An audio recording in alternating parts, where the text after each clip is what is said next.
প্রিয় চতুর্থ শ্রেণীর ছাত্রছাত্রীরা, আজকে তোমাদের যে ক্লাসটি হবে সেটি হলো পরিবেশের পেজ নাম্বার 5 অর্থাৎ 5 জলের উদ্ভিদ আর ডাঙার উদ্ভিদের। এই পেজটির মধ্যে কিন্তু অনেক প্রশ্ন লুকিয়ে রয়েছে। আমি সমস্ত প্রশ্নগুলি দেখাবো। আগে ছবিগুলোর নামগুলো দেখিয়ে দিই, তাহলে তোমরা দেখতে থাকো। গাছ আর গাছের ফুলগুলো দেখো, তারপর কোনটা কোন গাছ আর কোনটা কোন গাছের ফুল তা খাতায় লিখে ফেলো। তাহলে এখানে দেখো 1 নম্বর এখানে কী দেওয়া রয়েছে দেখতে পাচ্ছ। এটি কি? এটা হচ্ছে পদ্ম গাছের ফুল। তাহলে এটা পদ্ম গাছের ফুল, পদ্ম ফুল। আর এটা কি? জবা ফুল, জবা গাছের ফুল, জবা ফুল। আর এটা হচ্ছে গোলাপ গাছের ফুল, গোলাপ ফুল। বোঝা গেল? তাহলে এখানে তোমরা লিখে নেবে। তারপরে দেখো এটা কি? পানা ফুল। আর এটা হচ্ছে শালুক ফুল।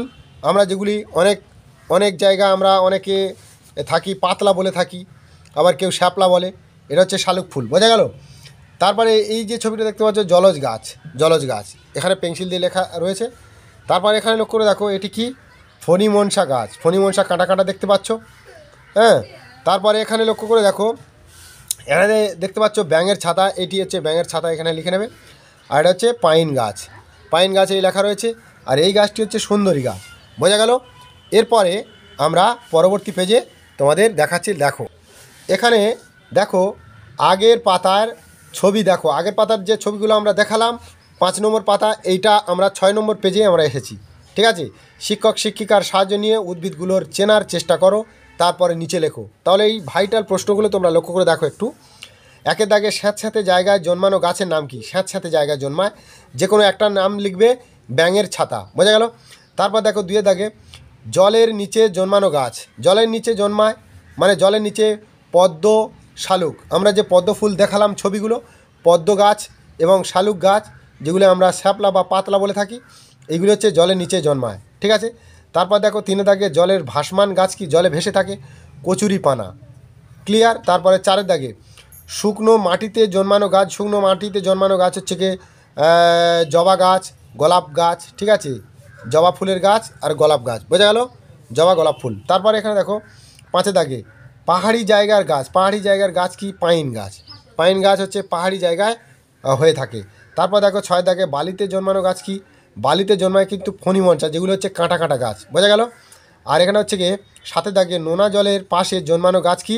সুন্দরী গাছ। নোনা জলে তোমরা দেখবে সমুদ্র ধারে যে নোনা জল থাকে, যেখানে সুন্দরী গাছ, হ্যাঁ, তারপরে লবণাম্বু গাছ। বোঝা গেল? গেঁয়ো গাছ এইগুলো থাকে। তা তোমরা দেবে এই সুন্দরী গাছ, কেওড়া গাছ, এগুলি হচ্ছে নোনা জলে থাকে। তা আমি এখানে একটা দিয়েছি সুন্দরী গাছ। ক্লিয়ার? এরপরে নিচের পড়াগুলি তোমরা দেখো, এগুলি আমি তোমাদেরকে দেখাচ্ছি, তোমরা লক্ষ্য করে দেখো। এই পড়াগুলি তোমরা একটু পড়ে নেবে। ঠিক আছে? তারপর তোমাদের এইগুলি তোমরা এবার তোমাদের এলাকায় কি কি উদ্ভিদ পাওয়া যায় তা চেনো, উদ্ভিদের ধরন অনুযায়ী তাদের নিচের তালিকা লেখো। জলের গাছ কি কি গাছ তা কিন্তু এখানে লিখতে হবে। আমি প্রিন্টিং বইতে দেখাচ্ছি, তোমরা দেখো। দেখো এখানে উত্তর। জলের গাছগুলো কি কি দেখো? পদ্ম, শালুক, কচুরিপানা, তারপর হচ্ছে কলমি শাক। বোঝা গেল? তারপর দেখো 2 ডাঙার গাছগুলো কি? বট গাছ, আম গাছ, বেল গাছ, কাঁঠাল গাছ, জবা, টগর, তেঁতুল, নিম, পলাশ, শিমুল। এই সমস্তর মধ্যে এতগুলো লেখার দরকার নেই, তোমরা কিন্তু 2 থেকে 3টে লিখবে। ঠিক আছে? 3 থেকে 2-3টে লিখলে চলবে। ঠিক আছে? তারপর দেখো কাঁটা আছে এমন গাছ। কাঁটা আছে আমরা দেখেছি, গোলাপ ফুলের গাছের কাঁটা আছে, ফণিমনসা গাছের কাঁটা আছে, বেল গাছ, হ্যাঁ, বাবলা গাছ, এগুলো তোমরা দেবে। খেজুর গাছ, বাবলা গাছ, হ্যাঁ, গোলাপ ফুল, ফণিমনসা, এইগুলো সহজ, এগুলো দেখবে। গোটা 3 লিখবে। তারপর হচ্ছে গিয়ে দেখো 4 দাগে ফুল ও ফল হয় এমন গাছের নাম কি? কলকে, শিমুল, ধোত্রা, এগুলো হচ্ছে ফুল ও ফল হয়। বোঝা গেল? তারপর দেখো 5 দাগে ফুল ও ফল হয় না এমন গাছের নাম হচ্ছে গিয়ে ঝাউ, দেবদারু, এই সমস্ত গাছে ফুল আর ফল হয় না। তারপর দেখো এখানে বিষাক্ত গাছ। বিষাক্ত গাছ কি? ধুতরা আর কলকে। কলকে গাছ আর ধুতরা গাছ, এইটি হচ্ছে কি? বিষাক্ত গাছ, মানে বিষ গাছ। বোঝা গেল? তবে এইগুলি ভালো করে তোমরা মুখস্থ করে নেবে। তারপর দেখো 7 দাগে কাঠ পাওয়া যায় এমন গাছের নাম কি? গরান গাছ, মেহগিনি, সেগুন গাছ, শাল গাছ, এগুলি। ঠিক আছে? তোমরা 2-3টে নিয়ে নেবে। তারপর দেখো লতানো গাছ নামগুলি কি কি? লতানো গাছগুলি হলো এখানে দেখো কুমড়ো, লাউ, অপরাজিতা, শিম, ঝিঙে, পটল, পান, এগুলো হচ্ছে লতানো গাছ, অর্থাৎ লতিয়ে লতিয়ে হয়। বোঝা গেল? তারপরে এবার আমি শর্ট প্রশ্ন কিছু দেখাচ্ছি, তোমরা দেখো। দেখো রে, এখানে লক্ষ্য করে পানা কি? এটি কোথায় হয়? উত্তর দেবে পানা বা কচুরি পানা হলো জলের উদ্ভিদ, এই গাছ পুকুরে হয়। ক্লিয়ার। তারপরে দেখো 2-এর দাগে ফণী মনসার গায়ে কি থাকে, উত্তর দেবে ফণী মনসার গায়ে কাঁটা থাকে। ঠিক আছে, ঠিক এই রকম ধাঁচের কিন্তু তোমাদের পরীক্ষায় প্রশ্ন আসবে, বোঝা গেল। তারপর 3, পলাশ গাছে কি দেখা যায়, উত্তর পলাশ গাছে আগুন, হ্যাঁ পলাশ গাছে আগুন রঙা ফুল দেখা যায়। কি দেখা যায়, আগুন রঙা ফুল, বোঝা গেল। তারপর দেখো কোন গাছে তুলো হয়, এখানে উত্তর দেবে শিমুল গাছে তুলো হয়। তারপর দেখো গরান গাছ থেকে কি পাওয়া যায়, গরান গাছ থেকে কিন্তু দামি কাঠ পাওয়া যায়। ক্লিয়ার।